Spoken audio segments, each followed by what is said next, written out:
के और आप देख रहे बिंदास बोल और बिंदास में आपके सामने लगातार 11वां दिन आज बिंदास बोल ऑन कुरान की विवादित 26 आयतों को लेकर वसीम रिजवी जी ने सर्वोच्च न्यायालय में दाखिल की हुई पिटीशन के ऊपर हम ये शो कर रहे हैं। अब तक 10 एपिसोड हो चुके हैं। देश दुनिया में सभी जगह पर इस कार्यक्रम की चर्चा है, क्योंकि दुनिया के इतिहास में कभी भी आज तक टीवी पर इसको लेकर कई बहस नहीं हुए।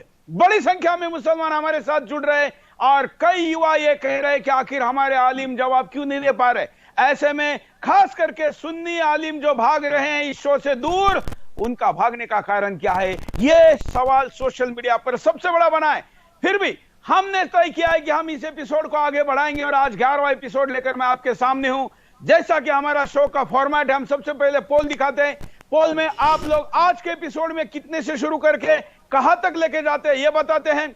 उसके बाद हम एक आयत लेंगे और उस आयत के बाद हम महेंद्र पाल आर्य जी के पास चलेंगे। फिर हम जो आपत्ति इस पर ली है उनके पास चलेंगे। अब मैं दिखाता हूं कि क्या कुरान की विवादित आयत को हटाना चाहिए। हमारे प्रश्न पर आज 94 से शुरू हुआ है, कल 96 से हुआ था, उसके पहले 92 से हुआ था। अब यह प्रतिशत अगर आपको बदलना है तो आपके मोबाइल में सुदर्शन का मोबाइल ऐप डाउनलोड करिए और उस पर जाकर आप अपनी प्रतिक्रिया दीजिए, क्योंकि यह देश का मूड क्या है, लोकतंत्र है, यहां की देश की जनता क्या कहती है, इसे बड़ा महत्व है।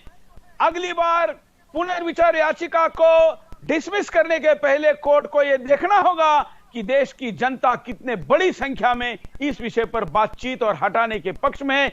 देश की संसद में भी यह मुद्दा जाने वाला है, क्योंकि मुझे नहीं लगता कि केवल कोर्ट के निर्णय कर पाएगा, तो देश की संसद में जब जाएगा तो सरकार को, सांसदों को पता होना चाहिए कि देश की जनता जिन्होंने उनको चुनकर भेजा है वो कितने प्रतिशत में इसके बदलाव के पक्ष में है।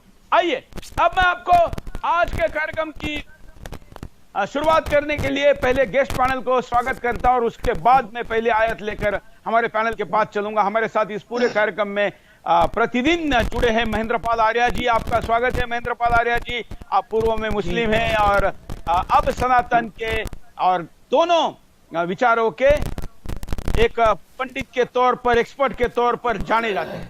हमारे साथ पूर्व अध्यक्ष सिया वक्फ बोर्ड और फिर अभी अध्यक्ष बनने जा रहे हैं वसीम रिजवी जी। आपका स्वागत है। वसीम रिजवी जी ही वो व्यक्ति है जिन्होंने इस मुद्दे को एक अंतर्राष्ट्रीय मुद्दा बनाया है और दुनिया भर में इनकी फैन फॉलोइंग बढ़ रही है। हमारे यूट्यूब पर, हमारे ईमेल पर कई ऐसे देशों के भी मेल आ रहे हैं, दूसरे देशों के वहां के मीडिया के द्वारा संपर्क किया जा रहा है और वसीम रिजवी से कोऑर्डिनेशन करने के लिए हमको कह रहे हैं।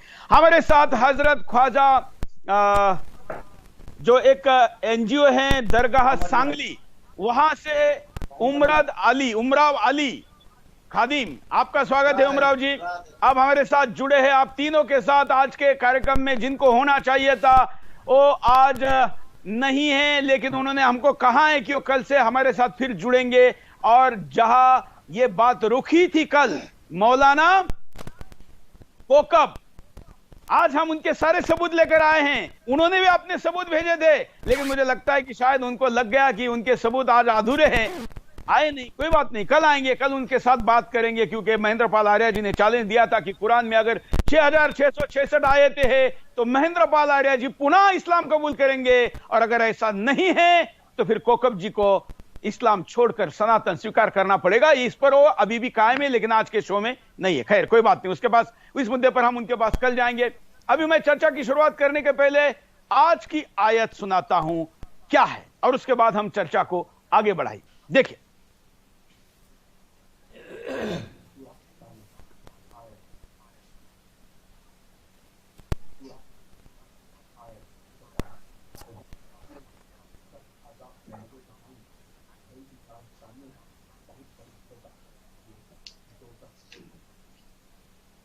अब मैं महेंद्र पाल आर्य जी को पास चलता हूं। महेंद्र पाल आर्य जी, क्या ये कुरान में आयत है, और है तो इसका अरबी में उच्चारण क्या है और हिंदी में उसका अर्थ क्या है?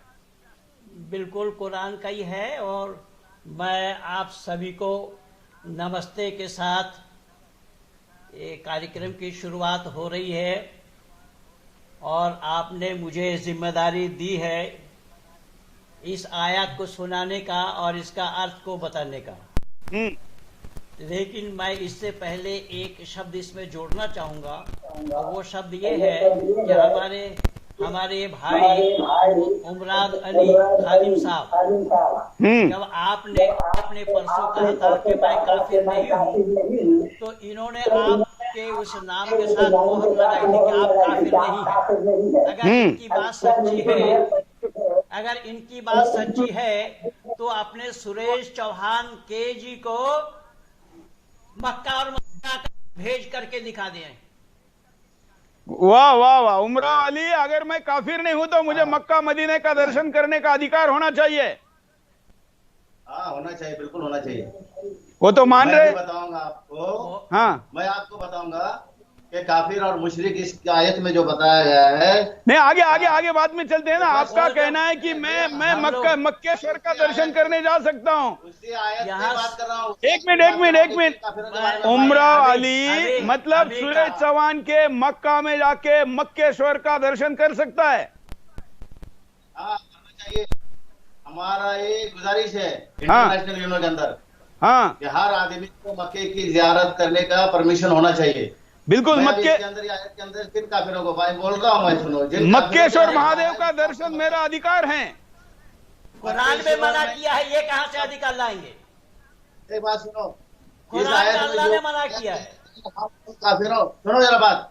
बस यकीनन हमने हमें मालूम है, मालूम है भाई। रुक तो जाओ जरा, बोलने दीजिए। बदतरीन अमाल का बदला हम उन्हें बदतरीन अमाल का बदला उनके जरूर देंगे। जो बदतरीन अमाल करने वाला है वो काफिर है, हाँ, और वही मुशरिक है। यही मैं बात पहले दिन से मैं बता रहा हूँ कि जो बदतरीन काम करने वाला मतलब क्या, इंसानियत के खिलाफ काम करने वाला है, भारत की भाषा में समझाइए। जो इंसानियत, हाँ, जो मानवतावादी है और मानवता के हिसाब से मानवता में रहकर मानवीय अधिकारों का जतन करके उस पर अमल करता है, वो इंसान है। बाकी सब काफिर हैं, चाहे वो हिंदू हो, चाहे मुसलमान हो, यहूदी हो या ईसाई हो। क्योंकि कुरान में किसी भी गैर को दूसरे मत को काफिर ऐसा है। ओवैसी कौन है?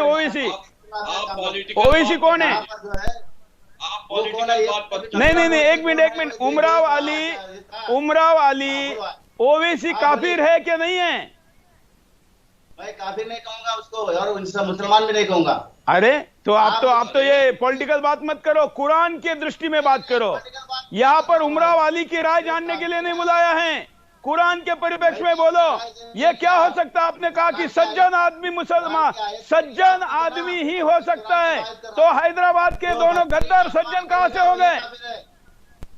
जो बदतरीन अमाल करता है वही काफिर है, उसी काफिर के बारे में कुरान में जिक्र है। हाँ, तो ओवैसी से ज्यादा बदतर कौन आदमी है हिंदुस्तान में? आप बदतरीन करने वाले के ना काफिर कह रहे हैं उसको। जो भी है काफिर और मुशरिक कोई मजहब का नहीं होता, हाँ, वो किसी भी मजहब का हो सकता है। उमराद अली पहले ये बताओ, उमराद अली पहले ये बताओ, आप पहले ये बताओ। अच्छा सुनो अली, अरे सुनो। उमराद अली पहले ये बताओ, मूर्ति पूजा तुम्हारे क्या जायज है या हराम?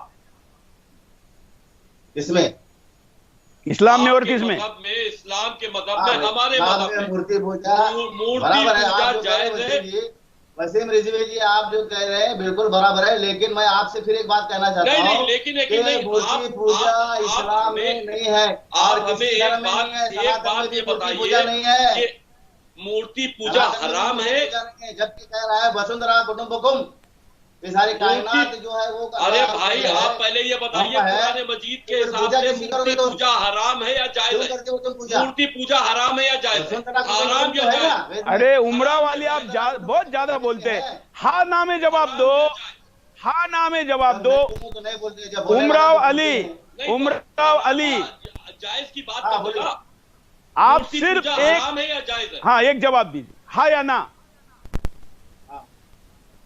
मूर्ति पूजा जायज है या नहीं है? नहीं, जायज नहीं है। तो मैं तो मूर्ति पूजा करता हूँ, फिर भी आप मुझे मक्का जाने की बात कर रहे हैं। जब जायज तो मूर्ति पूजा करने, इसीलिए मैं कह रहा हूँ पूजा करने वाले मूर्ति पूजा करने वाले। चलिए, अभी हम वसीम रिजवी जी को सुनते हैं। जरा अली जी थोड़ी देर आप शांत बैठे, अभी वसीम रिजवी जी का टाइम देते, फिर महेंद्र पाल आर्य जी के पास चलेंगे। हाँ वसीम रिजवी जी, आपकी क्या आपत्ति है, और जो सफाई यहाँ पर इन्होंने दी, इस पर आपका क्या कहना है? देखिए, जो आयत आपने दिखाई वो पूरी तरह से काफिरों के सिलसिले में कही गई है, और काफिर का मतलब गैर मुसलमान। गैर मुसलमान, मुसलमान को ये काफिर नहीं कहते। गैर मुसलमान जो कि मुसलमान नहीं है, जो आयतों से इनकार करते हैं, अल्लाह को नहीं मानते हैं, अल्लाह के रसूल को नहीं मानते हैं, ये काफिर उनको कहते हैं, मुशरिक उनको कहते हैं क्योंकि अल्लाह के साथ में कोई शरीक करे। यानी कि काफिर और मुशरिक दोनों के लिए, जैसे अभी आपने कहा, इन्हीं ने अभी डिमांड की कि मैं कहूंगा कि इनको मक्का मदीना जाने दिया जाए। ये क्या इनकी औकात, क्या वहां जब किसी को जाने ही नहीं दिया जा सकता, वहां पर मुसलमानों के अलावा किसी का भी रह ही नहीं रख सकता, तो ये कैसे जाने दिया जाएगा? तो ये जो काफिरों के, देखिए, सबसे पहली बात, बड़ी बात, आज हम आपके चैनल से एक बात और ऐलान कर रहे हैं कि वो सुन्नी उलमा कुरान के मामले पे डिबेट करने से भाग रहे हैं। पहले तो वो ये साबित करे कि कुरान, हमने तो सिर्फ 26 आयतों की बात की है जनाब, सिर्फ 26, लेकिन कुरान के अंदर हजारों अल्फाज ऐसे हैं जहां मुशरिक और काफिरों के सिलसिले में बात कही गई है। हमने तो 26 वो आयतें चुनी है जहां पर मुशरिक और काफिर को हर्ड करने की बात की, उनको कत्ल करने की बात कही, लेकिन मुशरिक और काफिर को गलत साबित करना, मुशरिक और काफिर को के लिए जो और बेहुदा अल्फाज है वो कुरान के अंदर इस्तेमाल हुए हैं। तो पहले तो ये समझ लो कि कुरान ही असली किताब इस्लाम की है या नहीं है। सवाल तो सबसे बड़ा, पहले कुरान प्रूफ करो, 26 आयतें छोड़ो, कुरान प्रूफ करो। हमारे जितने सुन्नी आलिम हैं सबको ये चैलेंज करते हैं, रसूल को प्रूफ करो और कुरान को प्रूफ करो। मेरे हिसाब से ये एक अरबिक पोएट्री है, ये कविता है, और ये सिर्फ अरब के लोगों के लिए आया। इसमें पूरी दुनिया का कोई भी दुनिया को देखते हुए, क्योंकि उस जमाने में दुनिया के अलग अलग, क्या मेरी आवाज आ रही है? बिल्कुल बिल्कुल, हम ध्यान से सुन रहे हैं। क्योंकि उस जमाने में भी दुनिया में अलग अलग मजहब थे। चाइना में अलग मजहब था, इंडोनेशिया में अलग मजहब था, भारत में अलग मजहब था, लेकिन सिर्फ और सिर्फ कुरान को अगर आप ठीक से पढ़े तो सिर्फ और सिर्फ अरब के ही लोगों के लिए ये बनाया गया, अरब के ही लोगों के लिए बनाया गया। इसलिए अरब के काफिर और मुशरिक, अरे अली थोड़ा रुकिए, वालों के सिलसिले में जितनी आयतें लिखी गई है वो पूरी दुनिया को देखते हुए अल्लाह का कलाम नहीं है कुरान के अंदर। जब मौला अली ने जंग बदर जंग, चलिए, तो इसका मतलब इसका तो बड़ा गंभीर बात कही ना आपने अपने बात में, जो बड़ी, मैंने जो आपकी बात में सबसे बड़ी बात समझी है, आपका कहना है कि कुरान कोई धार्मिक किताब नहीं, एक काव्य है, एक पोइट्री है, ऐसा आप कह रहे हैं? बिल्कुल, मैं यही कह रहा हूँ।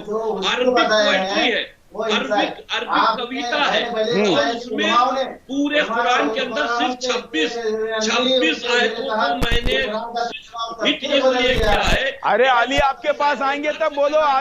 अली अभी थोड़ा, अभी चुप बैठो थोड़ी देर। 26 आयतें भेदभाव के आदेश देती हैं, 26 आयतें सिर्फ वो हैं, लेकिन इसके अलावा बहुत सी आयतें हैं जिसके अंदर कुरान मजीद में काफिर और मुशरिकों को कहकर गैर मुसलमानों को जलील किया गया। ठीक है, अभी हम पहले बात सुन लेते हैं महेंद्र पाल आर्य जी की, एक एक करके बोलेंगे, उसके बाद मैं अली के पास जाऊंगा। हाँ, महेंद्र पाल आर्य जी। मैं आप लोगों से विनती कर रहा हूं और कि जब तक मैं बोलूं तो चुप रहे। बिल्कुल बोलिए। आप लोग जब बोलते हैं तब मैं चुप रहता हूं। हमारे रिजवी साहब ने 101% बात सही कही। एक जो सच्चाई है उन्होंने छुपाया नहीं, उन्होंने वही सच्चाई को उठा कर रखा है। और मैं आज 38 वर्षों से ये दावा करता आ रहा हूँ, वो खुद का तर्जुमा और तफसीर कहाँ बता रहे हैं? कुरान को कलामुल्लाह सिद्ध करके दिखाए। मतलब क्या कलामुल्लाह, मतलब क्या? यानी ईश्वरीय गान, जो अभी रिजवी साहब ने बोला अल्लाह का है या नहीं है, यही सिद्ध करे। अच्छा, अब रही बात ये भाई उमराद अली जी का, तो ये तो खुद नहीं जानते ये कौन सा मुसलमान है। मुसलमान को धब्बा लगना चाहिए क्या? पृथ्वी जी शायद जो शिया है भाई शिया रिया सुन्नी बिले बरले को नहीं मानता। मैं उम्मती हूँ मोहम्मदी, मोहम्मद का उम्मती बनना चाहिए तमाम मुसलमानों को।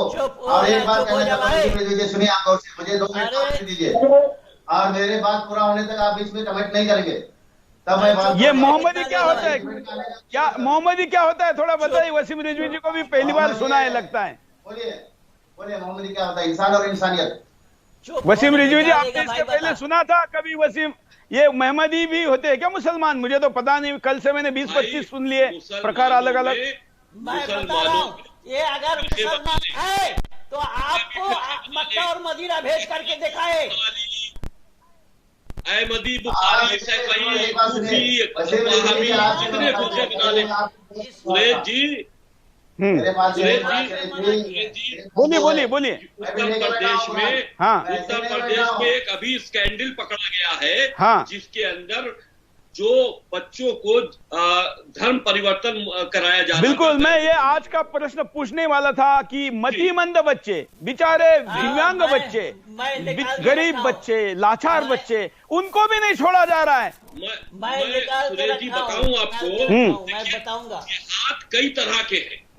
शादी करके मुसलमान करो, पहला लव जिहाद जिसको हम कहते हैं हिंदुस्तान में। बच्चों को गुमराह करके मुसलमान करो, हिंदुत्व को बर्बाद करो। सुन रहो। अरे अली आप अभी सुनो, अली आप चुप बैठो थोड़ी देर। हाँ। मुसलमानों में दूसरे बच्चों को, दूसरे धर्म के बच्चों को समझा बुझाकर दोजख का हवाला देते हुए कि तुम दोजख में जाओगे, तुमको इस्लाम कबूल कर लेना चाहिए। जबान से उनको बहकाकर उनको मुसलमान करो। और ISIS जो मुसलमान करती है वो गोली बंदूक से करती है। यानी कि जिहाद के कई माने हैं। जिहाद का मतलब सिर्फ इतना है कि इस्लाम के लिए जिहाद करो, गैर मुसलमानों को मुसलमान करो, नहीं तो मार डालो। सिर्फ जिहाद का इतना मतलब। उसके लिए कुरान मजीद में पट्टी पड़ी। अभी ये कहा जाता है कि साहब जिहाद तो अल्फाजी जिहाद है। वसीम रिजवी साहब जिहाद का नाम समझते रहे। अब जो उत्तर प्रदेश में खुला है वो कौन सा जिहाद है? ये अल्फाजी जिहाद है, ये ज़बानी जिहाद है। मजबूरी से फायदा उठाकर पैसे देकर गैर मुस्लिम लोगों को मुसलमान बनाना, ये भी एक जिहाद है। शादी करके धोखा देना वो लव जिहाद है। और गोली बंदूक के गर्दन पर छुरी रख के कत्ल कर देना या उनको मुसलमान बना लेना, ये दूसरी तरह का जिहाद है। यानी कि जिहाद का मतलब ही सिर्फ इतना है कि आयतों से इनकार करने वालों से नफरत करो, उनको या तो सही राह पर लगाते हुए मुसलमान बनाओ और नहीं तो फिर उनकी हत्या करो।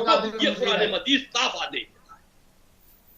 बताइए अली, ये छोटे छोटे नादान बच्चों को, इनोसेंट बच्चों को, निष्पाप बच्चों को आखिर ये धर्मांतरण का धंधा करने वाले ये शैतान कहां से प्रेरणा लेते हैं? बताओ। ये गलत बात है, बिल्कुल गलत बात है। मैंने जहां पे तो गलत कहोगे। अरे वो अल्लाह के नाम पे कर रहे हैं। ये कौन सी बात हुई? कर तो तुम ही लोग रहे थे। तुम्हारे मुसलमान कर रहे थे, तुम्हारे मुल्ला कर रहे थे, तुम ही लोग कर रहे थे। अरे सुनिए कहां से आप टीवी पे आकर पॉलिटिकल बात करते हो।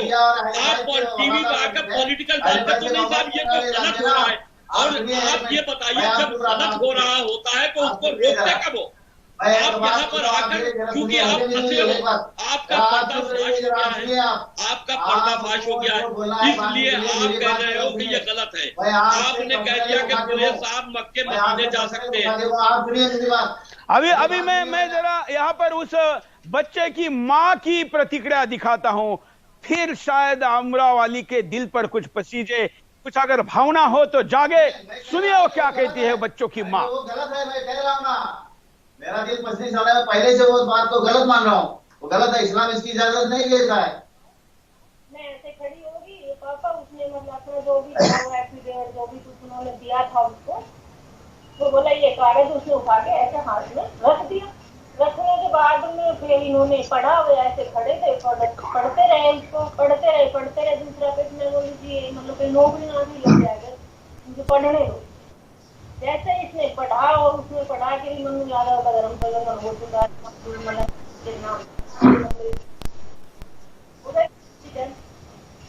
उसको पूछा, उसको क्या बोला, अब तो मतलब मेरे को थप्पा लग चुका है।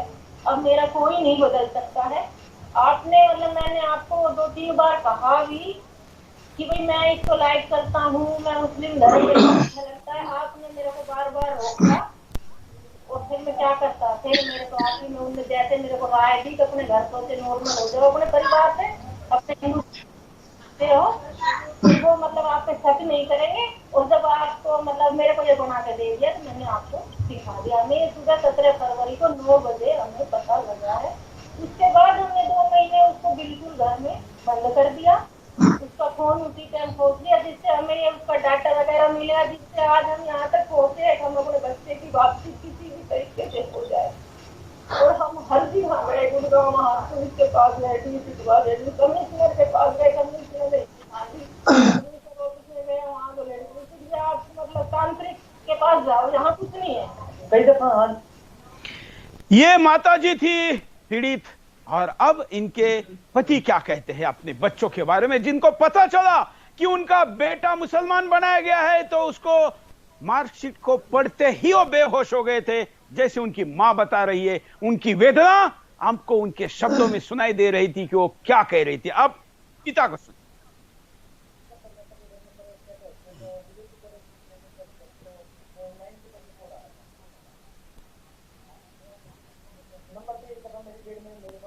नाइन 2 मतलब पाकिस्तान। मेरे पास ही कॉल आ गई थी पाकिस्तान, तो उनसे मेरी बहसबाजी हुई थी, मेरे कॉन्टेक्ट ही दबाने लगे, मैं तो उनको गाली गुस्सा करता। लड़का भी था कहता कि जाके पैसे कमाओ, विदेश जाऊंगा, जमीन विदेश के मतलब काफी लगा, पर विदेश जाऊं उससे रट लगी है। साइन के तरीके के हवाई जहाज को करता था कि हवाई जहाज की काबिलियत बैठी जमा खा सब देश के बारे में लेकिन हाँ इस मैंने तो मोबाइल से है ना तो वीडियो ऐसे मिले हैं जो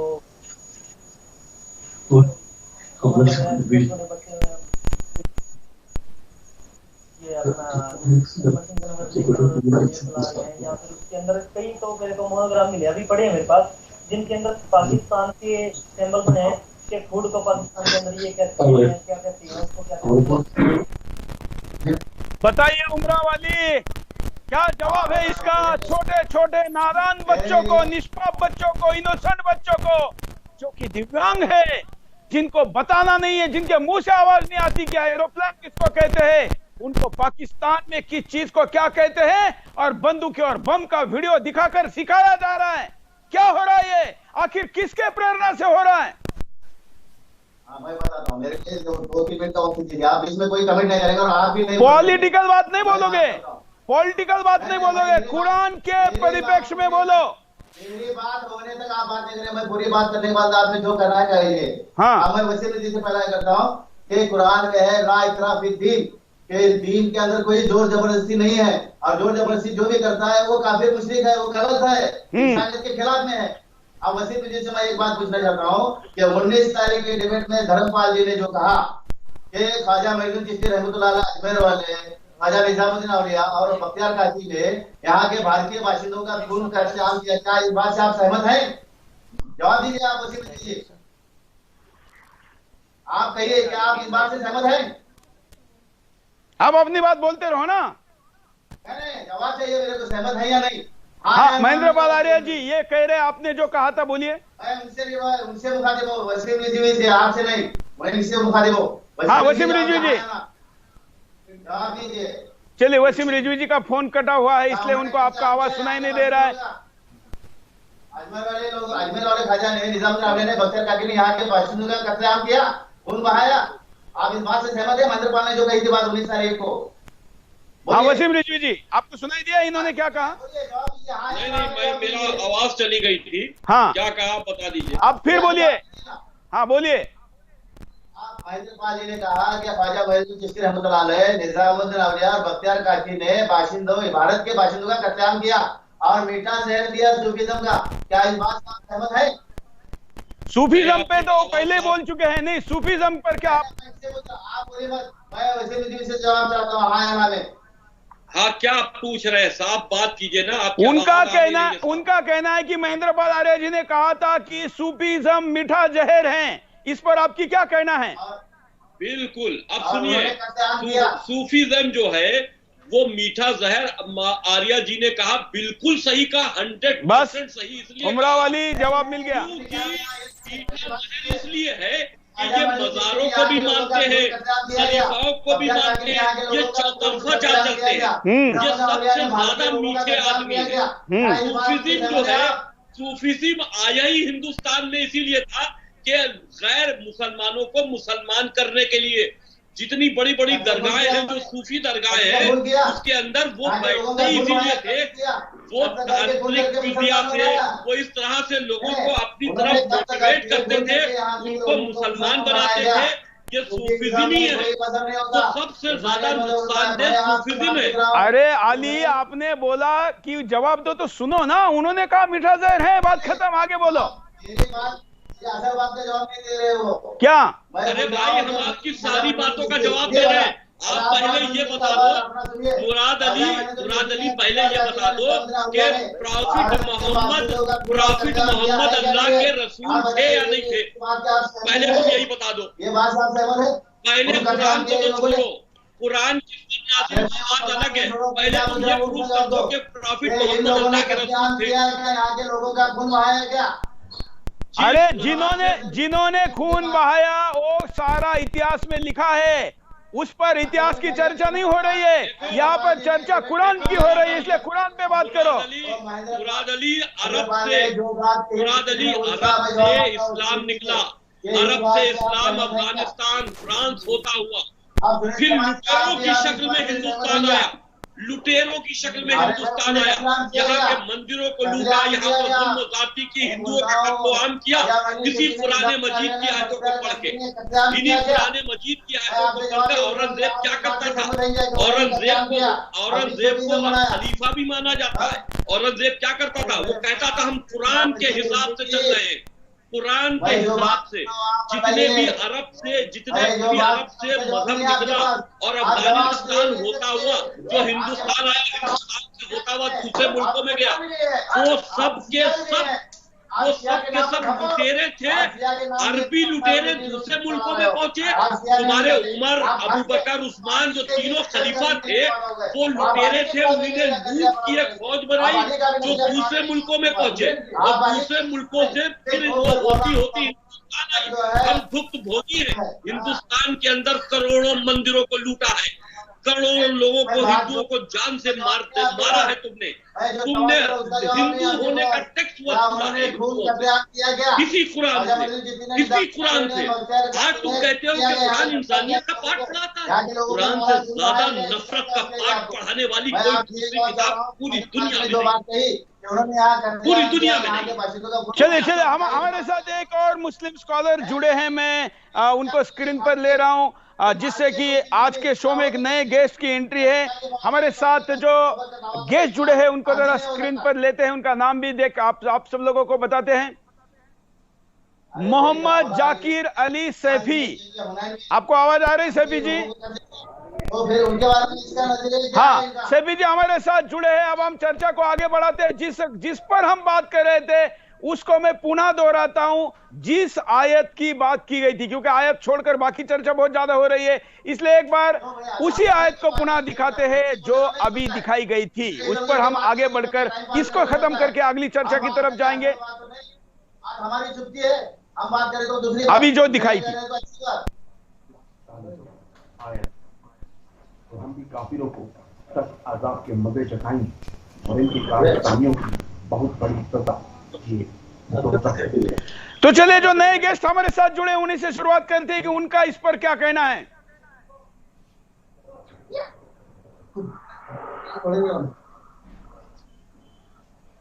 आप जुड़े हैं हमारे साथ? जाकिर अली सैफी, आपने कुछ सुना?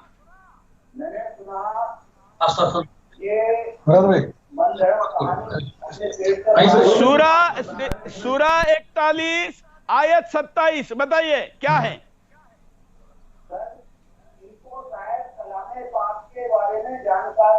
आप बताइए ना, बगैर कुरान देखे आप बताइए, बगैर कुरान देखे आप बताइए। सूरा आप बताओ ना, आप बता दीजिए ना। सूफी बताइए। सूरा 41 क्या है? हाँ, सूरा 41 आयत 27 क्या है? आप बता बोलिए। दीजिए, हम जाहिल है, आप बता दीजिए।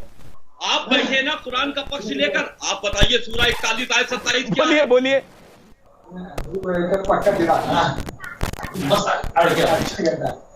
बोलिए, भूल गए। अरे भाई, सूरा 41 आयत 27 पढ़ के दिखाओ, बोल के दिखाओ। चलिए, इनका कनेक्शन ठीक हो जाए तब इनके पास दोबारा चलेंगे। कुछ कहना चाह रहे महेंद्र बालारिया जी इस पे? हाँ, ये सूरा हाम मीम सिजदा, हाँ, इस सूरा का नाम है। लेकिन मतलब क्या? मेरी गुजारिश आपसे ये है कि अपने भाई वसीम रिजवी जो कुछ भी बोल रहे हैं और बोले हैं, वो सब इसी कुरान से ही है। कुरान से अलग एक भी शब्द उन्होंने अपनी जुबान से नहीं निकाला। हाँ, तो जब इसी कुरान में ये सूरा हाम मीम सिजदा, जिसको 41 नंबर बताया जा रहा है, यहाँ आयत नंबर 27 में ये बताया गया है, फला युनज़िकन्नल्लज़ीना कफ़रू अज़ाबन शदीदा वलनजिज़ियन्नहुम उसवल्लज़ी कानू यअमलून ज़ालिका जज़ाउ आदन इल्ला अन्नारा लहा फ़ीहा दारुल खुल्द जज़ाअम बिमा कानू बिआयातिना यजहदून। आलिम है, कह रहे हैं आप अरबी नहीं पढ़े। निवेदन कर रहा हूँ कि रिजवी साहब ने एक भी कुरान से बाहर कोई बात कही हो तो बताए कोई। महेंद्र बालारी जी, आप थोड़ा आराम से बोलिए, आपका नेट लॉस हो जाता है, आप थोड़ा आराम से बोलिए। हाँ, जब ये सब उठाई हुई आयतों को कुरान से ही लिया जा रहा है, तो कुरान के मानने वाले ये कहें ये नहीं है कुरान में, और अगर है तो इसका मानी अलग है, तो ऐसा भी नहीं है। अब यहां क्या बता दी गई? अतः हम अवश्य ही उन लोगों को जिन्होंने इनकार किया कठोर यातना का मजा चखाएं, और हम अवश्य उन्हें उसका बदला देंगे जो करते रहे। उर्दू नहीं आती आपको? उर्दू में बताइए, क्यों हिंदी में पढ़ रहे, मराठी में पढ़ रहे हो? सूरा 41 चलिए, मैंने ही यहाँ पर मेरे हाथ में इस वक्त कुरान मस्जिद है, और जो अभी हमारे साथ जुड़कर कह रहे थे कि ये इसमें है ही नहीं, मैं अपने हाथ से याद दिखा सकता हूं कि कौन से पन्ने पर क्या लिखा हुआ है। अब जिनका आपत्ति है वो जरा बताइए कि जो अभी कह रहे थे कि ये तो कुरान में लिखा ही नहीं, मैं कुरान पर दिखा रहा हूं, मेरे हाथ में जो पेज है उसके अनुसार 479 पर ये लिखा हुआ है। कौन कह रहा है कि कुरान में नहीं लिखा है? भले यहाँ पर चलिए जूम करके दिखाना है तो दिखाइए एक बार, जरा इनको पता तो चले। पहले तो ये देखिए कि ये वाला कुरान है। अब ये कोई ना कहे कि ये कुरान अलग है, अगर है तो फिर भाई कितने कुरान है? जो है हमको मिला है ये कुरान मस्जिद, इसके अंदर ये सूरा जो मैंने आपके सामने अभी रखा, ये 479 पेज नंबर पर हमने जो पारसी में ऊपर का अरबी में है, उस अरबी का हिंदी वर्जन किया हुआ है। अब मैं गेस्ट पैनल के पास चलता हूं, जो ये कह रहे हैं कि ये तो कुरान में है ही नहीं, बताइए उमरा वाली कितना झूठ बोलेंगे? ये कुरान है और इसके अंदर है। मैंने नहीं बताया कुरान में नहीं है करके, आप झूठ बोल रहे हैं अपने दिल से। अरे आपका साथी था ना अभी जिनका कनेक्शन लॉस हो गया, वो कह रहे थे मनगढ़ंत थे। सुरेश जी, अभी इन्होंने ये बात कही थी। और दूसरी चीज, एक बात और सुनिए। क्यों ओ मोहम्मदिया नहीं था क्या? नहीं सुरेश जी, कुरान शरीफ आप अपने हाथ में लिए खड़े हैं। हाँ, कुरान शरीफ आप अपने हाथ में लिए खड़े हैं। बिल्कुल। मुमराद अली से कहिए कि आप जिस तरह से लिए खड़े हैं इनके मुल्ला कल ये फतवा देंगे कि कुरान की तौहीन हुई है, कुरान एक गैर मुसलमान लेकर खड़ा हुआ है, ये कहेंगे कब? अच्छा, ऐसा भी है क्या? ऐसा भी है? ऐसा भी है कि अच्छा, चलिए एक मिनट उमरा वाली के पास चल दे, उमरा वाली को अकेले को लीजिए। उमरा वाली मेरा जवाब देना, पहले मेरे से बात करना। क्या कुरान हाथ में ऐसे लेकर खड़ा रहना गैर इस्लामिक है?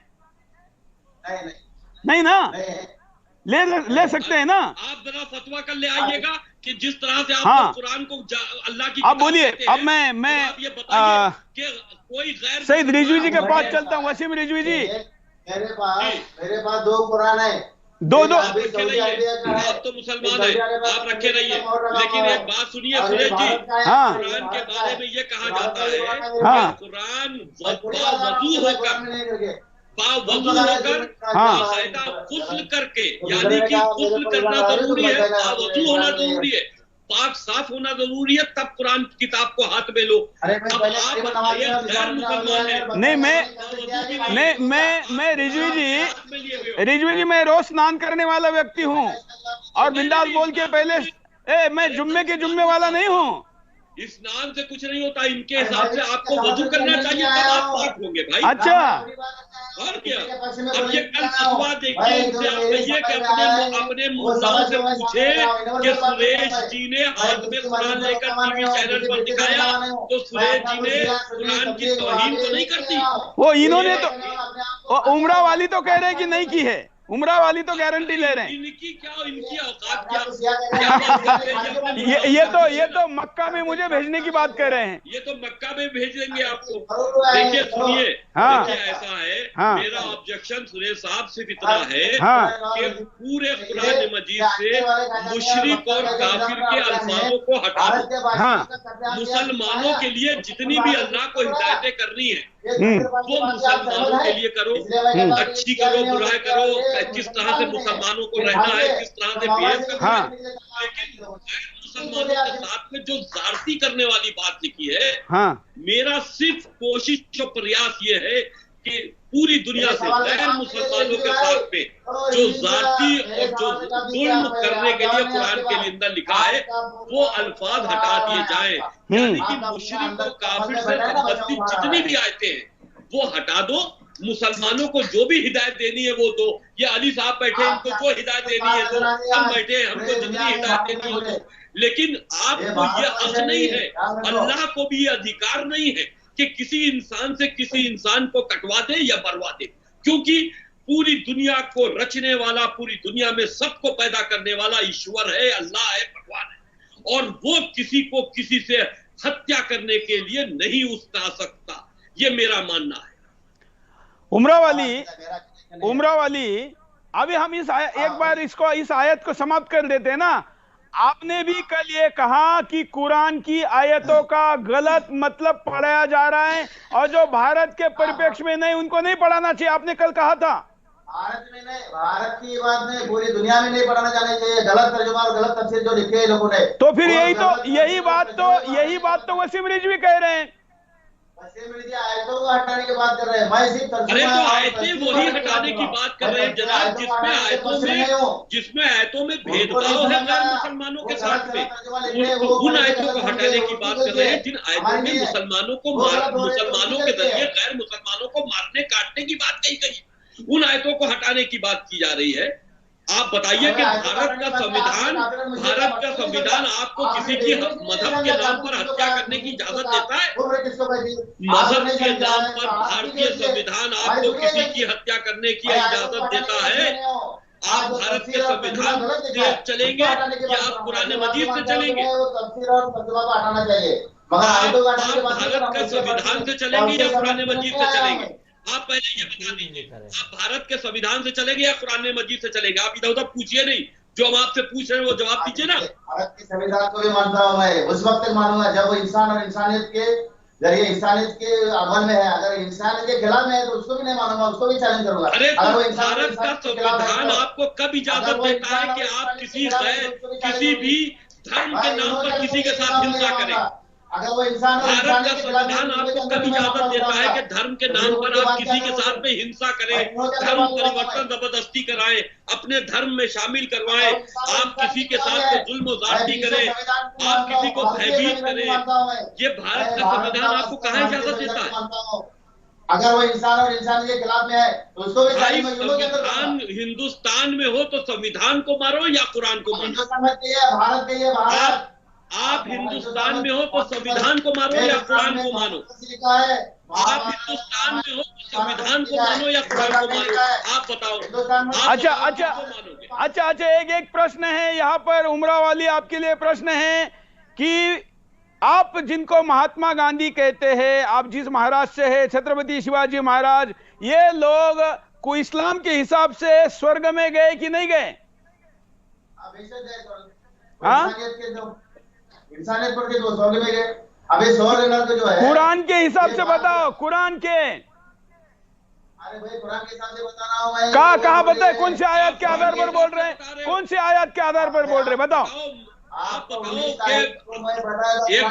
आयत बताओ, आयत बताओ, आयत से बताओ कि अच्छे काम करने वाले गैर मुसलमान, हाँ, अच्छे काम करने वाले गैर मुसलमान भी स्वर्ग में जाएंगे। आयत बताओ। और इनको मैं बताओ कि अच्छे काम करने वाले, हाँ बोलिए। देखिए सुरेश जी, हाँ, जन्नत स्वर्ग हाँ, सिर्फ मुसलमानों के लिए है। वो भी सारे मुसलमानों के लिए नहीं है, वो भी सारे मुसलमानों के लिए नहीं ना, एक फिरके के लिए है, सुन्नी मुसलमानों के हाँ, लिए। बाकी शिया भी काफिर हैं, हाँ, हिंदू भी काफिर हैं, सिख भी काफिर है, ईसाई भी काफिर है, सब काफिर है। और सुन्नी में भी सभी सुन्नियों को नहीं है। हाँ, वो तो आपस में झगड़ा ये लोग निपट लेंगे, हाँ, आपसी झगड़ा है निपट लेंगे, लेकिन सुन्नियों के लिए है, शियों के लिए नहीं है। बता रहा हूँ, सुनो, आयत पढ़ के सुनाता हूँ मैं। हाँ, सुनाओ, पूछ लो, पूछ लो, ले जा। हाँ बताओ, बकरा आयत नंबर 62। अरे भाई सुनिए, आयत नंबर 62 सूरह बकरा। हाँ, पढ़िए। इन्नल्लज़ीना आमनु वल्लज़ीना हादू वन्नसारा वस्साबिईना मन आमना बिल्लाहि वल यौमिल आखिर व आमिला सालिहान फलहुम अजरुहुम इंदा रब्बिहिम वला खौफुन अलैहिम वला हुम यहज़नून। अब बताओ इसका मतलब बताओ, जिससे पूछ रहे हो सीधे पूछ के मतलब भी बता दो। सुनाया। अरे भैया कुरान की आयत है कि नहीं? अरे कुरान की आयत है तो आप चलो आर्या साहब बता दें। आर्य जी इसके एक्सपर्ट है, महेंद्र पाल आर्य जी, जो इन्होंने पढ़ा वो क्या है जरा बताइए। इसके अर्थ भी वो बता तो दीजिएगा। सूरह बकर का आयत है, लेकिन मैं ये परसों इस पर बोल दिया था। हाँ बोलिए। मैं ये समझ नहीं पाया कि मैं एक इस कुरान का ऑथेंटिक विद्वान हूँ। हाँ, मैं हाफिज हूँ, मौलवी हूँ, मुफ्ती भी हूँ, लेकिन मुझे तो कुरान का नहीं दे रहे। यहाँ मौलवी थोड़ी आ रहा है जिसमें। ये कुरान का कहां नहीं जानता। अरे आप कौन है? आप सुनो ना, सुनो, ये मौलवी भी है, सब काजी भी है, जरा सुनो। महेंद्र पाल जी, बस इनको ये बता दीजिए कि कुरान में हाथ में लेना, अभी प्रधानमंत्री साहब ने बताया कि काफिरों के हाथ में कुरान जाना नहीं चाहिए। और महेंद्र पाल आर्य जी, आप थोड़ा स्लो बोलिए, आपका स्काइप का नेट कम होता है, आप स्लो में बताइए। इन्होंने कहा वो सही है गलत है? कुरान मुसलमान होने के बाद भी बिना वजू का कुरान को छू नहीं सकता, और आप तो काफिर है। अरे मैं कुछ नहीं जानता है, लेकिन बड़ा पड़पत्ता रही है। तो इन्होंने जो आयत कोट की वो गलत है? बिल्कुल नहीं, कुरान की आयत तो है, लेकिन वो यहूदी और नसरा के लिए है, जो आपस में एक को कत्ल करके दूसरे के घर में डाल दिया था। उसी लेकिन काफिर का परिभाषा वहां नहीं है। काफिर का परिभाषा उमराव अली, आपका आप इतने चीख क्यों रहे हो? जैसे मस्जिद पे कोई बड़ा भोंगा लगा है। थोड़ा आराम से बात करो, आपका आवाज खराब आता है। आवाज स्लो बात करो ना, स्लो बात करो, आराम से बात करो। सुरेश जी मस्जिद की बात आई है तो एक बात और आप सुन लीजिए। सूरह माइदा में 69 के आयत, उसमें भी एक आया है, इन्नल्लज़ीना आमनु वल्लज़ीना हादू वस्साइबूना वन्नसारा मन आमना बिल्लाहि। परसों से सुन रहे हैं, परसों भी सुनाया था। ये 3 आयत लेके आए हैं, ये 3 आयत लेके आए पहले दिन से, उसी पर हमने मैं बोल रहा हूँ ये पहले इससे चर्चा हो चुकी थी। हाँ पहले मैंने बोला भी था ये काफिर का परिभाषा नहीं है। फिर अल्लाह ने किसको कहा उसको सुनिए, अलग है। कुरान ये से वो सुनिए। आयतें न पढ़े कि जिसका मतलब सही है। हम तो कह रहे हैं कि कुछ आयतों में ऐसा कहा गया है कि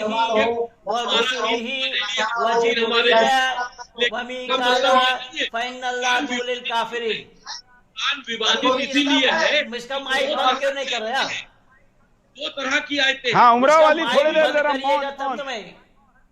हाँ मौन जरा उमरा वाली। हाँ बोलिए आप, महेंद्र पाल आर्य जी बोलिए। अल्लाह के नजर में वो काफिर हैं जो जिब्राइल मिकाइल फरिश्ता को नहीं मानता, रसूल को नहीं मानता, वो सब काफिर है। भाई रिजवी जी ने 108% सही कहा है। अब उनकी बात सुन नहीं रहे हैं और ये बेतुकी बात, ये अभी भी चुप नहीं हो रहा है। इसका माइक छीनिए इसका।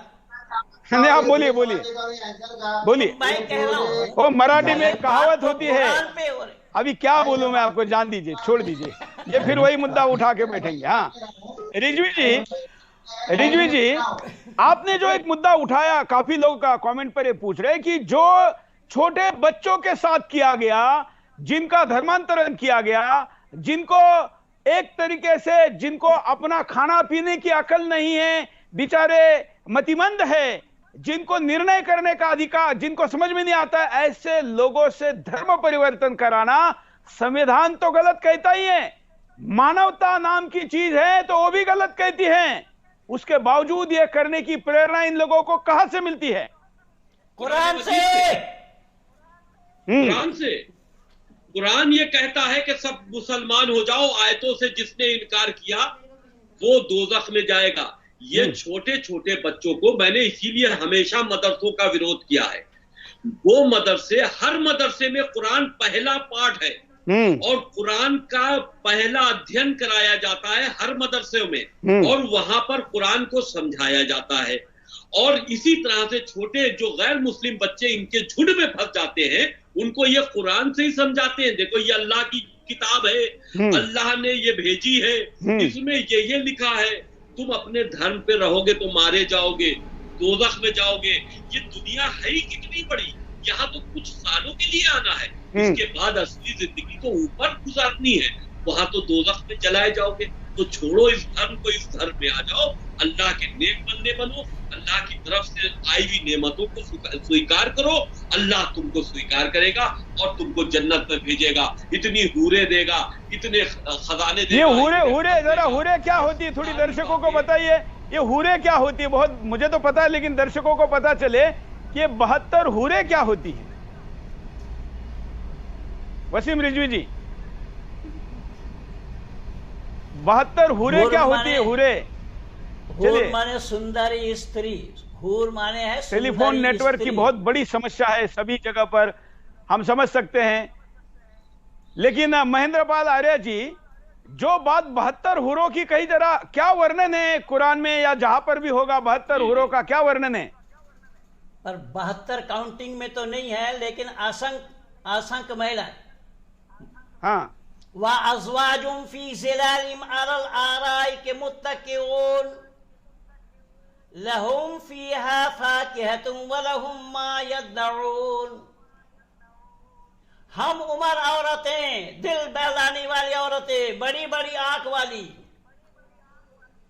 सोने के कंगन पहने, रेशम के कपड़े पहने, जो कपड़ा रेशम दुनिया में हराम है वो जन्नत में हलाल है। रेशम रिजवी जी 72 हूरों का थोड़ा वर्णन बताइए ना, क्या किया गया है? भाई हूरों का मतलब ये है, जैसा कि अभी महेंद्र पाल आर्या जी ने बताया कि बड़ी बड़ी आंखों वाली बहुत खूबसूरत लड़कियां आपको तोहफे में दी जाएंगी। आप ये बताओ, अल्लाह मियाँ क्या ऊपर आदमियों से याशियां करवाएगा स्वर्ग में? 72 हूरे देगा? मतलब ये किस तरह की दावत है कि तुम आओ, तुमको नेमतें भी देंगे, अय्याशी के लिए लड़कियां भी देंगे। अल्लाह अपने क्या अय्याशी का अड्डा बना रहा है? क्या कर रहा है? तुम अच्छे काम करके आओगे तो वहां हूरे मिलेंगी। अरे भाई, इबादत के लिए कहता कि तुम यहाँ आओगे, तुमको इबादत के लिए अच्छी जगहें मिलेंगी, तुमको हम तुम्हारे सामने होंगे, हम तुमको अपना करीब रखेंगे, हम तुमसे मोहब्बत करेंगे, यहाँ तक तो ठीक है। लेकिन ये लालच देना कि तुमको नेमतें मिलेंगी, हूरें मिलेंगी, हूरें तुम्हारे साथ में रहेंगी, तुम्हारी सेवा करेंगी, तो भाई मैंने तो ये काम कोठों पे देखा है। मैं ये तो कुरान मजीद अगर ऐसा कहता है और ऐसी लालच देता है तो मेरे तो समझ में नहीं आता कि अल्लाह हूरें देगा याची के लिए। तो साहब ये सारी चीजें सिर्फ अच्छा ये रिजवी जी, अगर पुरुषों को हुरे देगा तो महिलाओं को क्या देगा? महिलाओं के लिए क्या है? ठेंगा ठेंगा ऐसा है? ठेंगा और क्या? नहीं ठेंगा ठेंगा औरतों के लिए कुछ भी नहीं है। करेगा अल्लाह। उमरा वाली, आपका कहना है कि महिलाओं को जगह नहीं है? उमरा, अरे आपके मौलाना बताते हैं ना, ये देखने की क्या जरूरत है? अरे भाई, अच्छा आप इससे भी इनकार करोगे कि जन्नत में हूरें नहीं मिलेंगी? आप इससे भी इनकार करोगे जन्नत में हूरें नहीं मिलेंगी? अरे भाई, अच्छा तो फिर कुरान ही गलत हो गया ना? फिर सारा ही कुरान गलत है। उमरा वाली, आप हर चीज को कह रहे हैं कि इसका तर्जुमा गलत है, तो यह असली तर्जुमा है क्या?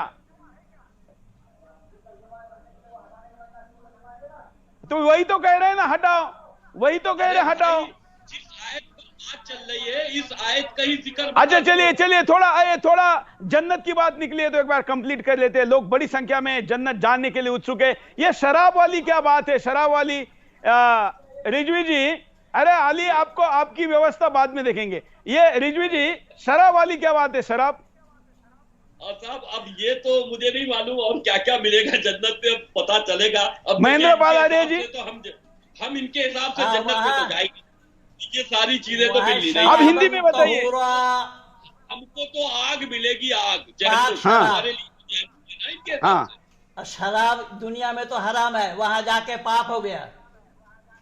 अच्छा, मतलब यहाँ नहीं पी सकते, वहां पी सकते हैं? अल्लाह पिलाएंगे, नहीं करेंगे वो, वहां आपको अल्लाह करने की इजाजत है। जमीन पाकिस्तानी को सुनिए, वो क्या क्या बता रहा है, अल्लाह खुद पिलाएंगे। आर्य जी का आज कनेक्शन ठीक नहीं है आर्य जी, तो अभी मैं आज आपके पास नहीं आ पाऊंगा क्योंकि आपका कनेक्शन बहुत ज्यादा प्रॉब्लम कर रहा है। रिजवी जी, जरा आप कंप्लीट करिए। ये शराब की नदियां बहेंगी वगैरह कहते हैं, सच है या गलत है? मतलब ऐसा लिखा है? ये मुख्तलिफ किताबों में मुख्तलिफ तरह से अलग अलग मतलब, मुख्तलिफ का मतलब अलग अलग तरह से कई किताबों में इस तरह की इस्लामिक लिखा है। हाँ, यहां तक के कुरान मजीद की बात है, कुरान मजीद के अंदर अल्लाह किसी को दोज़ख दे रहा है, किसी को जन्नत दे रहा है। जन्नत उसके लिए है कि जो के मुसलमान होगा और मुसलमान होने के साथ साथ में अल्लाह की बातों को कबूल करेगा, यानी कि जिहाद करेगा, मुसलमान होकर वो दूसरों को मुसलमान करेगा, किसी भी तरह का जिहाद, लफ्ज़ जिहाद कह लीजिए या दुनिया का कोई जिहाद, वो अल्लाह, मतलब ये छोटे छोटे बच्चों को जिसने धर्मांतरित किया है उसको मिलेगा? जन्नती है, वो सब जन्नती है इनके हिसाब से। और अब हमने क्योंकि कुरान पर आपत्ति की है तो हम जहन्नुमी हैं। सारा जहन्नुम मतलब के स्वर्ग और नरक इन मुल्लाओं ने दुनिया ही में बांट दिया, जबकि इंसानों ने खुद ही नहीं देखा है जन्नत और जहन्नुम है क्या। इनको खुद ही नहीं मालूम ये कौन जन्नत और जहन्नुम से होके आया है, भाई बताइए। अच्छा, ये आपने एक तो पहले कहा शराब का, फिर कहा हुरों का, और क्या है भाई? गिल्मा है, गिल्मा बेहतरीन नेमतें, मतलब के बेहतरीन नेमतें नहीं। स्वर्ग तो अलग चीज है, स्वर्ग में तो आध्यात्मिक बातें हैं, वहां पर शरीर के साथ नहीं जा रहे, इसलिए काम की वासना की बात नहीं है। तो सवाल इस बात का है कि पहले ये तो बताएं कि वहां शरीर जाएगा या रूहें जाएंगी। हाँ, तो ये जिस प्रकार से महिलाओं के साथ शारीरिक संबंधों की बात है, फिर तो शरीर आने वाली बात है। तो वही तो कि फिर जब शरीर तो दुनिया में रह गया तो वहां कौन सा शरीर होगा? ये रूहें ही तो होंगी। ये सारी काल्पनिक बातें हैं भाई, ये सारी काल्पनिक बातें हैं। स्वर्ग और नरक ठीक है, अच्छे काम करने चाहिए, स्वर्ग और नहीं, देखिए मुझे लगता है जहन्नुम का मतलब नरक नहीं होता और स्वर्ग का मतलब क्या कहा गया है? जन्नत। जन्नत नहीं होता, दोनों में बहुत फर्क है, क्योंकि स्वर्ग एक अलग कंसेप्ट है, उसको हम जन्नत से ना जोड़े। बिल्कुल। हाँ, तो हम इस्लामिक बात कर रहे हैं ना, जन्नत और दोज़ख। जन्नत उनके लिए जो कुरान को, बातों को, कुरान को मानकर इस्लामिक उस पर चलेगा, बड़ी बड़ी दाढ़ियां रखेगा, कत्ल-आम करेगा, उसके लिए जन्नत है। तो आली ने तो दाढ़ी भी नहीं रखी है, तो फिर आली को मिलेगा कि नहीं? नहीं भाई, ये तो पता नहीं इनको मिलेगा नहीं मिलेगा, ये तो सब चीजें मान रहे हैं ना, ये तो कह रहे हैं कि ये भी गलत है, वो भी गलत है, सब मान रहे हैं। ये तो दाढ़ी कुछ अली, आपने तो पहराव भी विदेशी पहना हुआ है, जैकेट पहना है।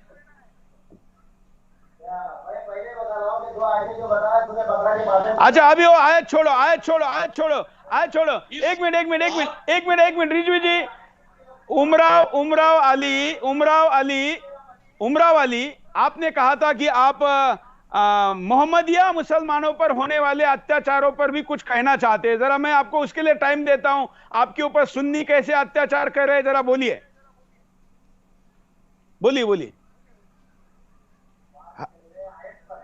अरे आप मोहम्मदिया पर कुछ कहना चाहते हैं ना? थोड़ा सा कैमरा इधर कीजिए, देखे जब बताइए तो आपके साथ बैठा कौन है?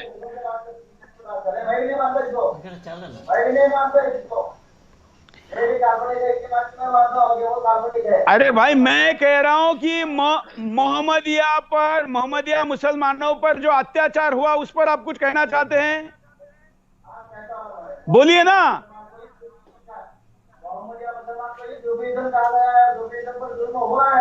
सुन्नियों ने किया है, सुन्नियों ने किया, जरा बोलिए क्या अत्याचार किया आप पे? आप उधर किसको देखते हैं? अरे कोई बैठा है साथ में जो बता रहा है। कैमरा लीजिए, हमारी बहन जी को दिखाइए, आपको जो बहन जी बता रही है, क्योंकि जितने इस्लाम के एक्सपर्ट अभी तक शो में आए ना, हमारी बहनें जो भाभियां वहां बैठी वही बताती है, ऐसा हमने देखा है। कौन है फिर उधर, किसको देख रहे हैं? अच्छा, बोलिए।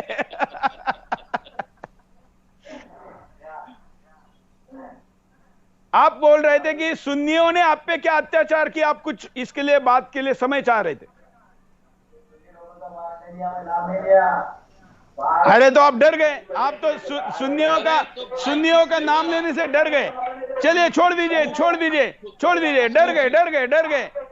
डर गए। चलिए पोल दिखाते हैं कार्यक्रम के आखिर में। आज हमने जो पूछा गया था कि क्या जो वसीम रिजवी जी ने मांग की है, देश की कितने प्रतिशत जनता उससे सहमत है, यह हम दिखाते हैं पोल स्क्रीन पर। क्या कहती है जनता, देखिए। जब यह पूछा गया कि क्या कुरान की विवादित आयतें हटानी चाहिए, कार्यक्रम के प्रारंभ में जो प्रतिशत था वो 94 था, और अब आखिर में 98% है, 98%। बहुत बड़ा आंकड़ा है। मैं रिजवी जी के पास चलता हूं। रिजवी जी, अब आपकी मांग को कोई आसानी से टाल नहीं सकता। 98, कल 99। रिजवी जी, देखिए सुरेश जी, बात जो मैंने कही है वो बिल्कुल सच्चाई है। इसीलिए आपकी डिबेट पर कोई बड़ा मुल्ला जो इस्लाम का जानबकार जो कहता है, जो अपने को कहता है कि हम इस्लाम को पढ़ाते हैं या पढ़ते हैं, वो कोई नहीं आ रहा। पूरी दुनिया में इस्लाम को चैलेंज हो रहा है। आपके चैनल के माध्यम से कुरान के ऊपर जो डिबेट हो रही है, हिस्ट्री में कभी कुरान के पन्ने इस तरह से नहीं खोले गए, लेकिन अगर वो खोले जा रहे हैं, जो असली मुसलमान हैं और ये समझते हैं कि हम गलत कह रहे हैं, तो इनको डिबेट पर आपकी आकर इस चैलेंज को एक्सेप्ट करना चाहिए और दुनिया को बताना चाहिए कि इस्लाम क्यों सही है और कुरान क्यों सही है। मैं आपको बताना चाहता हूं सईद रिजवी जी, जो बात आप कह रहे हैं, मुसलमान क्या कह रहे हैं, मैं आपको एक ऑडियो सुनाता हूं, वीडियो दिखाता हूं, बल्कि उसमें मुसलमान के सबसे बड़े नेता ये कह रहे हैं कि सुरेश चवानके का उपकार है। मैं नहीं मानता, मेरा तो कर्तव्य है, लेकिन ये देखिए वो क्या कहते हैं। ये आपका एहसान क्या आपने इस मुद्दे को उठाया। ये मुसलमानों के मुद्दे हैं जो काम चौहान साहब कर रहे हैं। इसका देखिए, इसका मतलब ये मान रहे हैं और ये पूरे भारत के उलेमाओं के अध्यक्ष है, ये स्वयं कह रहे हैं कि सुदर्शन का ये अभियान ये उपकार है।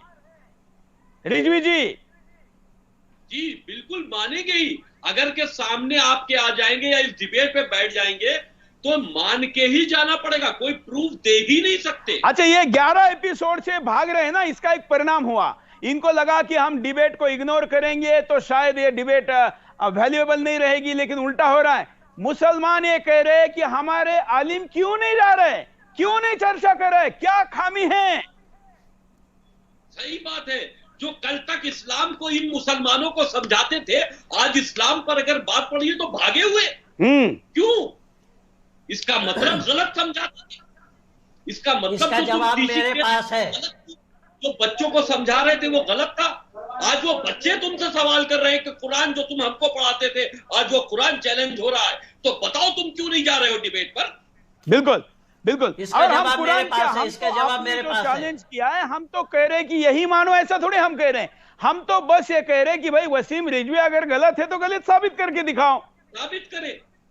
साबित करें, हम चैलेंज देते हैं। साबित करो इन आयतों को, कुरान के अंदर मुशरिक को, काफिर को कहकर जो भेदभाव, जो कत्ल गारत, जो जुल्म और ज़्यादती कुरान के अंदर की गई है, उसको हटाना इंसानियत के फेवर में है। उसको पूरी दुनिया से हटाना चाहिए। कुरान को दोबारा बनना चाहिए और बन के अच्छी आयतों को रख के खराब आयतों को सबको निकाल देना चाहिए। हमने 26 गिनकर निकाली है। बिल्कुल, चलिए तो हम प्रयास ये करते हैं कि कल, आज हमें कुछ लोगों ने कहा है कि कल वो बड़े तैयारी के साथ आएंगे, तो कल जो सुन्नी मुसलमान आने की बात कर रहे हैं, हम आशा करते हैं कि वो अपने शब्द पर कायम रहेंगे और कल के एपिसोड में जुड़ेंगे। वसीम रिजवी जी, महेंद्र पाल आर्या जी और हमारे साथ यहाँ पर 3-4 दिनों से उमराव अली जुड़े हुए हैं। हालांकि अली, आप ज्यादा पॉलिटिकल बात करते हो, आप कुरान की बात करो। मैं कल चाहूंगा कि आप ये हर चीज, ये तर्जुमा ये है, फलाना ये है, जरा प्रैक्टिकल बात करो। आपको इतना अच्छा अवसर मिला है तो इसका उपयोग करो। मैं पुनः इस्लाम के तमाम जानकारों का स्वागत करने के लिए कह रहा हूं। चैलेंज मतलब हम आपको हराने के लिए यहां नहीं खड़े हैं। मैंने कल की कविता में भी कहा था कि यहां हिंदुस्तान की, हिंदुओं की या इस भूमि की ये परंपरा है। जब हिंदू शब्द भी नहीं था तब भी हमारे महादेव ने मंथन किया था और उस मंथन से निकला हुआ विष लेने के लिए हम तैयार हैं। अब आओ, चर्चा तो करो, स्वीकार तो करो कि अगर कुछ गलत है तो गलत है। जब भी मंथन होता है वो समुद्र मंथन हो, विचारों का मंथन हो, तो उससे अमृत भी निकलेगा, उससे विष भी निकलेगा। विष पीना ये हमारी परंपरा है, क्योंकि महादेव हमेशा विष पीकर भी इस पृथ्वी का संचालन करते हैं। ये अब तक की परंपरा है। आप अमृत लेने आ जाओ। हम चाहते हैं कि आपका जीवन सफल हो जाए, विश्व में शांति आ जाए, और इसलिए इस मंथन में, संवाद में चैलेंज देकर आपको पराजित करने के लिए नहीं, बल्कि आपका स्वागत करने के लिए मैं बुला रहा हूं। आशा करते हैं कि हमारे इन शब्दों का आप सही मतलब लेकर कल के एपिसोड में हमारे साथ जुड़ेंगे। आज के लिए इतना ही। धन्यवाद। जय हिंद।